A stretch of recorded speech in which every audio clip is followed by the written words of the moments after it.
There is a faulty logic in privatization. Profit-making transport private ventures are subsidized while making profits and safeguarded from market discipline when they fail to run smoothly. Carillion was a construction company, awarded important government contracts, among others, to build and maintain HS2.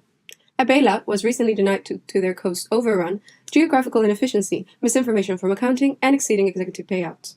Virgin East Coast has been let loose from a due payment of $3.3 billion.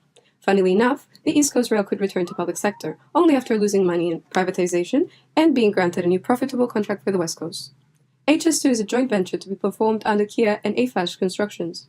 The question with rail seems to be whether public ownership is going to be the answer after or before taxpayers' money is lost. Sustainable socioeconomic growth is incompatible with current outsourcing practices. As seen with Carillion, outsourcing costs of profit-seeking auditing, management, regulation, and litigation is inefficient, particularly when state-financed.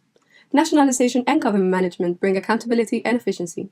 However, private outsourcing of design, construction, and maintenance execution has its own benefit. Small and medium-sized enterprises and venture capital small enterprises bring better value, innovation, market competition, specialization, and widespread wealth distribution. The government has expressed a desire for environmentally sustainable railways, although it doesn't act accordingly. To do so, offsetting the environmental damage of electric HS2 should have its main focus on its energy origin, fossil fuels. If the government owns and manages rail transport, while financially backing renewables, we could develop sustainable railways. However, in 2016, it cut early its wind onshore investments. While a yearly decrease in investment has been perceived, subsidy-free projects have been soaring. Other green initiatives have been cut from 2019 onwards. So, what is the role of government in finding sustainable sources of energy for increasing demand, including that of HS2? The Office of Gas and Electricity Markets made the following statement in 2017. It basically claims that cleaner electricity is responsible for over half the reduction in greenhouse gas emissions, that electricity relies on carbon prices and financial support, and that new investment in renewable energy is getting substantially cheaper. They point out to the fact that limited competition increases costs to consumers. Yet, the UK is cutting feed-in tariffs for small renewable ventures and the Renewable Obligation Scheme to enforce a proportion of renewables from large energy providers in 2019.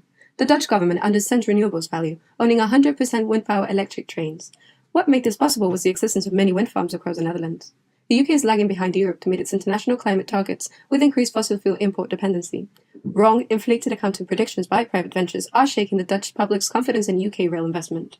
Nationalization and renewable energy support are at the heart of attaining international credibility and cooperation, as well as environmental sustainability. HS2's modeling shows the energy usage per journey, averaging 7,000 kilowatts per hour.